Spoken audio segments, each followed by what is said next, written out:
दोस्तों good evening. उम्मीद करता हूँ आप सब अच्छे होंगे। तो आज मैं एक छोटा सा वीडियो बना रहा हूँ इस बात पे कि हम सब ट्रेड करते हैं और ट्रेड का एक बहुत महत्वपूर्ण जो पार्ट है वो है एसएल। आप सभी जानते हैं स्टॉप लॉस, जिसको ना लगाने की वजह से लोग बड़े बड़े लॉस ले लेते हैं। स्टॉप लॉस के साथ अगर लोग ट्रेड नहीं करते हैं तो आशा करते हुए वो कभी कभी पूरा अपना कैपिटल खो देते हैं। इसलिए बहुत ज़रूरी है कि हम एसएल के साथ ट्रेड करें। लेकिन बहुत बार जब हम ट्रेड लेते हैं तो हमें ये पता नहीं चलता कि मैं एसएल कहाँ पर लगाऊं। तो इस पे मैं कंटिन्यू और भी 2-4 वीडियो बनाऊंगा, लेकिन एक छोटा सा वीडियो से शुरुआत कर रहा हूँ कि हमें एसएल कैसे लगाना चाहिए। तो कभी कभी कोई ट्रेडर ऐसे भी होते हैं जो एसएल ऑप्शन चेन के बेस पे लगाते हैं कि यदि उन्हें पता है कि अगर वो कॉल ले रहे हैं तो वो पुट साइड देखेंगे कहाँ ऊपर इंटरेस्ट अधिक है और उस स्ट्राइक प्राइस के आसपास वो स्टॉप लॉस के लिए देखते हैं। तो लेकिन इससे क्या होता है कि हमारा स्टॉप लॉस बहुत बड़ा हो जाता है।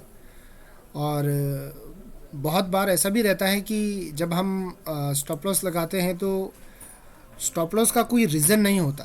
स्टॉप लॉस किसी सेटअप को बिना फॉलो किए लोग स्टॉप लॉस लगाते हैं। इसकी वजह से उनका स्टॉप लॉस हिट हो जाता है। बहुत बार जब मार्केट जब आपने कहीं बाई किया है और लेकिन प्राइस वहाँ से नीचे आती है और आपके स्टॉप लॉस को वो हिट करती है और वो आपका स्टॉप लॉस हिट हो जाता है। आप सभी जानते हैं जैसे कि एक यहाँ पर एक बेस जो यहाँ पर आ रहा है, अगर किसी ने पुट नहीं लिया, लेकिन अगर वो कोई यहाँ पे अगर पुट लेगा और वो सोचेगा कि मैं मतलब अगर वो यहाँ पर एंट्री करेगा कहीं पर, मैं एक बार फिर से आपको बता देता हूँ। अगर कोई ट्रेड करने वाला यहाँ पर, ठीक है, इसमें उसको ट्रेड करने का मौका नहीं मिला, अगर किसी ने ओवरनाइट पोजीशन ली होगी तो वो बात अलग है, बट इसमें भी प्रॉफिट तो नहीं हुआ होगा क्योंकि पहला कैंडल जो है वो जो है बुलिश था और फिर उसके बाद नीचे आया। तो यहाँ पर एक सपोर्ट लिया और सपोर्ट लेने के बाद क्योंकि पिछले भी दो यहाँ पर एक सपोर्ट बन रहा था तो यहीं से सपोर्ट लिया और यहाँ पर जब ये लगातार 1 2 3 4 ग्रीन कैंडल बनी तो उसके बाद एक जो है कंफ्यूजिंग कैंडल यहाँ पे अनडिसिजनल कैंडल यहाँ पर क्रिएट हुआ। उसके बाद अगर कोई यहाँ जैसे कोई पोजीशन बनाता है तो उसको लगेगा कि ये टॉप है, मैं इस टॉप पे जो है अपना ऐसे लगा दूंगा।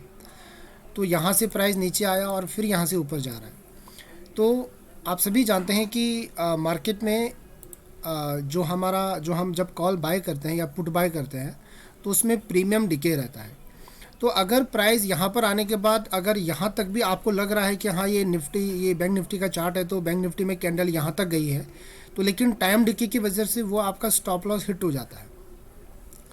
तो कभी कभार जब हम कॉल बाय करते हैं तब भी हम यूजुअली कभी लोग अगर 250 रुपये में अगर बाय कर रहे हैं तो वो 40-50 पॉइंट का ऐसे ले लेंगे, मतलब विदाउट लॉजिक।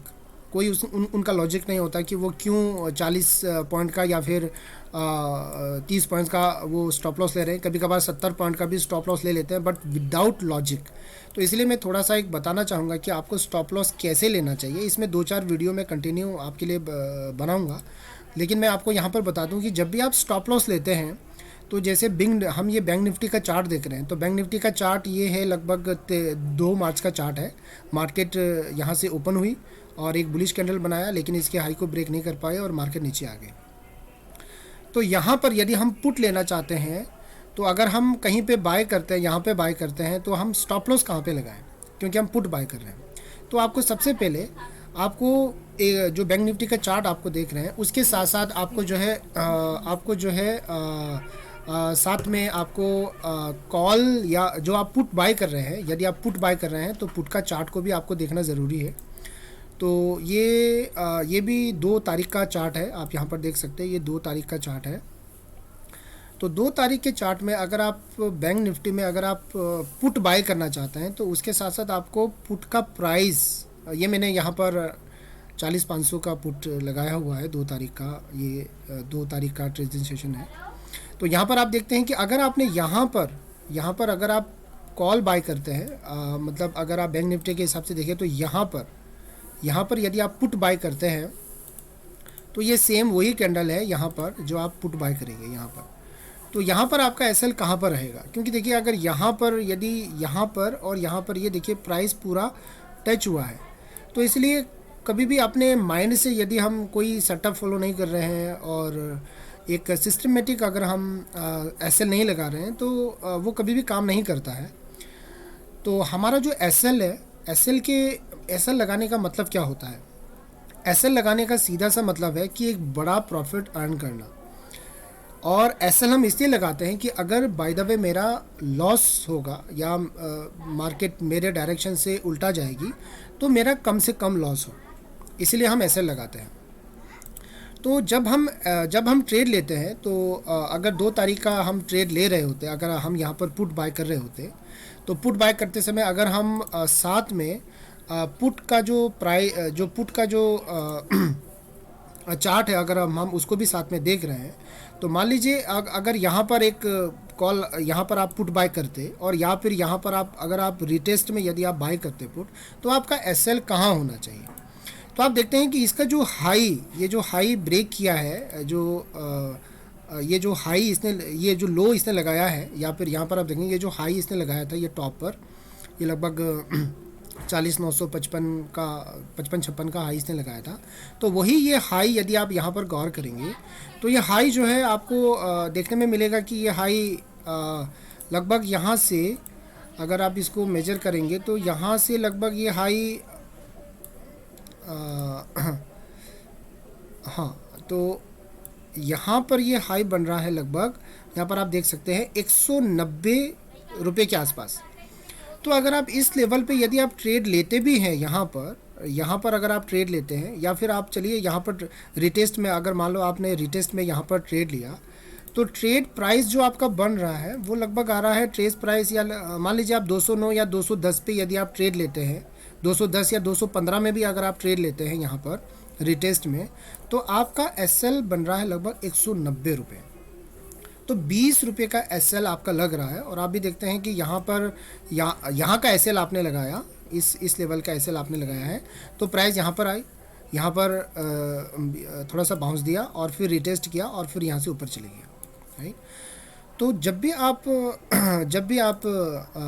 एस एल लगाते हैं, जब भी आप कॉल या पुट बाय करते हैं, जो आप एस एल लगाते हैं, तो आपको जो आप पुट ले रहे हैं तो उस स्ट्राइक प्राइस का चार्ट, और अगर आप कॉल ले रहे हैं तो कॉल जो उस स्ट्राइक प्राइस का चार्ट आपको देखना बहुत ज़्यादा ज़रूरी है, क्योंकि आप अपने माइंड से आप स्टॉप लॉस नहीं लगाएंगे, बल्कि आप चार्ट के बेस पे स्टॉप लॉस लगाएंगे कि आपको चार्ट कहाँ बता रहा है कि स्टॉप लॉस लगाना है। हाँ, कभी कभी बैंक निफ्टी बहुत वॉलेटाइल होता है, तो उस वॉलेटिलिटी में हमारा स्टॉप लॉस हिट कर जाता है, बट फिर भी हमें कभी भी जब भी हम स्टॉप लॉस लगाते हैं तो हमें चार्ट को देख के स्टॉप लॉस लगाना बहुत ज़्यादा ज़रूरी है। हम अपने माइंड से कुछ भी नंबर आए, 20-30 110 में बाय किया है तो मैं 80 रुपये का स्टॉप लॉस लगा देता हूँ, या 85 का लगा देता हूँ, या 88 का लगा देता हूँ। अभी सब जानते हैं बैंक निफ्टी में 40-50 पॉइंट कोई मायने नहीं रखता, वो बहुत जल्दी जो है हिट हो जाता है। तो इसीलिए हमको बैंक निफ्टी में जब भी हम काम कर रहे हैं तो हमको चार्ट को देख के स्टॉप लॉस लगाना बहुत ज़्यादा ज़रूरी है।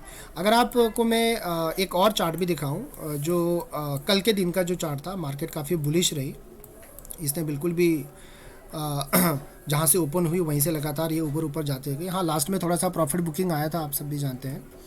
तो अगर यहाँ पर अगर आप ओपन में ही, जब आपने पता चल गया सुबह ही आप ऑप्शन चेन देख रहे हैं और देख रहे हैं कि हाँ मार्केट जो है थोड़ा सा आज बुलिश है, तो यदि आप यहाँ पर यदि आप कॉल बाय करना चाहते हैं तो आपको क्या करना पड़ेगा, आपको एक कॉल का चार्ट लगाना होगा। तो जैसे आपने ये कॉल का ये जो चार्ट है ये कॉल का है, 40,900 का कॉल है। तो अगर आप अर्ली मॉर्निंग भी यदि अगर आप कॉल बाय करते हैं, आपको लगता है कि हाँ मार्केट बुलिश है, अगर आप यहाँ पर या किसी भी जोन में या इस जोन में यदि आप कॉल बाय करते हैं, आपको लग रहा है कि लगातार जो है एक ग्रीन कैंडल बन रहा है और मार्केट बुलिश है, आप सेक्टर वाइज भी देखते हैं यहाँ सारे सेक्टर ग्रीन है, तो मार्केट ऊपर जा सकता है। तो आपका जो स्टॉप लॉस है वो स्टॉप लॉस आप चार्ट को देख के लगाएंगे। अब यहाँ पर भी यदि आप गौर करें तो अगर आप ये जो लगभग 200 के आसपास भी यदि आप कॉल खरीद लेते, 200 कुछ, तो जो ये पिछले दिन का जो डे लो है, ये तो काफ़ी दूर का स्टॉप लॉस हो गया ना। तो आप जो है जब भी आप स्टॉप लॉस लेंगे तो स्टॉप लॉस आपको लगभग आप इस कैंडल का भी लो में भी लगाते हैं, या फिर एक जो 3 ग्रीन कैंडल, ये कैंडल बनने के बाद जब आप दूसरे ग्रीन कैंडल का भी यदि आप लो लगाते हैं, तो आपका स्टॉप लॉस एक सिस्टमेटिक एक स्टॉप लॉस आपका बना। आप कभी भी अपने माइंड से स्टॉप लॉस नहीं लगाते हैं। तो कई बार मार्केट जो है खुद हमको स्टॉप लॉस लगाने का जगह देता है, लेकिन ज़रूरी है कि हमें वो चार्ट को फॉलो करना होगा। और अगर हम चार्ट फॉलो नहीं करते हैं और खुद ही अपने दिमाग से हम 40-50 पॉइंट का यदि ऐसे ले लेते हैं, तो वो बहुत हमारे लिए एक ख़तरनाक हो सकता है। क्योंकि जब भी आप लॉस करते हो मार्केट में, तो मेंटली आप, अगर आपका स्टॉप लॉस अगर बड़ा है और ज़्यादा कैपिटल उसमें अगर चला जाएगा, तो आपका मेंटली आप वैसे भी डिस्टर्ब हो जाएंगे। तो इसलिए ये स्टॉप लॉस के ऊपर और भी बहुत सारे वीडियोस मैं बनाने वाला हूँ, क्योंकि जितना ज़्यादा हो सके एक ट्रेडर को फोकस करना चाहिए कि उसका एसएल, मतलब मार्केट में प्रॉफिट के ऊपर लोग बहुत ज़्यादा सोचते हैं कि हाँ मेरा जो है प्रॉफिट मैंने कमाना है, और सारे लोग प्रॉफिट की तरफ चले जाते हैं कि मैं कितना प्रॉफिट कमा सकता हूँ। लेकिन कभी भी लोग ये नहीं सोचते हैं कि मार्केट का एक पार्ट है कि वो प्रॉफिट होगा तो लॉस भी होगा, तो वो लॉस को कैसे मैनेज करें। तो जब भी आप ट्रेड लेते हैं तो रिस्क मैनेजमेंट को ध्यान रखेंगे, और उसी के हिसाब से आप जो है अपना पोजीशन साइजिंग आप वैसे ही रखेंगे, ताकि आपका जो स्टॉप लॉस है वो अगर हिट हो भी गया, अगर स्टॉप लॉस ले भी लिया मार्केट ने, तो भी जो है आपको नींद आनी चाहिए, आपको प्रॉब्लम नहीं होना चाहिए, आप मेंटली डिस्टर्ब नहीं होना चाहिए। तो एसएल बहुत एक मेजर पार्ट है हमारे ट्रेडिंग का। तो रिस्क आप जितना कम रखेंगे उतना आपके मेंटली आप स्ट्रांग होंगे, क्योंकि आपको पता है कि अगर मेरा लॉस, आपको पता है कि हाँ मेरा आज 4,000 का लॉस होने के लिए तैयार है, आपने 4,000 का एसएल लिया है, तो आप उसके लिए रेडी भी हैं। तो आपको फ़र्क नहीं पड़ेगा अगर वो एसएल अगर ले भी गया। लेकिन अगर आपका एसएल अगर 5,000, 6,000, 8,000, 10,000 का यदि होता है, यदि आपका लॉट साइज़ आपने जो है 200 क्वांटिटी ले ली, 300 क्वांटिटी ले ली, और फिर वहाँ पर आप अगर आपका एसएल हिट होता है, तो बहुत बड़ा कैपिटल जो है अकाउंट से वाइप आउट हो जाता है। तो इसलिए आपको एसएल पे आपको अपने जो है प्रॉफिट के बारे में नहीं, बल्कि आपको सोचना चाहिए कि आप रिस्क को कैसे मैनेज करें। आप पूरा फोकस रिस्क मैनेज की तरफ करें, प्रॉफिट मार्केट अपना आप देता है। आप सभी जानते हैं कि मार्केट जिस दिन देता है वो नोट प्रिंट करके देता है। इसलिए जितना भी आप काम कर रहे हैं, जितना भी आप मार्केट में लर्निंग कर रहे हैं, तो कोशिश कीजिए आप लर्निंग कीजिए अपने रिस्क मैनेज के ऊपर। अगर आपका रिस्क मैनेजमेंट सही है, तो ही आपका सेटअप, आपने जो स्ट्रेटजी बिल्ड की है, वो आपको प्रॉफिट देगा। वरना एक ही बार में, कई बार मेरा भी अकाउंट खाली हुआ है, तो इसलिए आपको रिस्क मैनेजमेंट की तरफ काम करना चाहिए। इस पे मैं और भी कुछ 2-4 वीडियो आप लोगों को बनाकर दूंगा एसएल पर, हो सकता है ये आप लोगों को मदद ये करेंगी। तो मिलते हैं नेक्स्ट टाइम। ओके।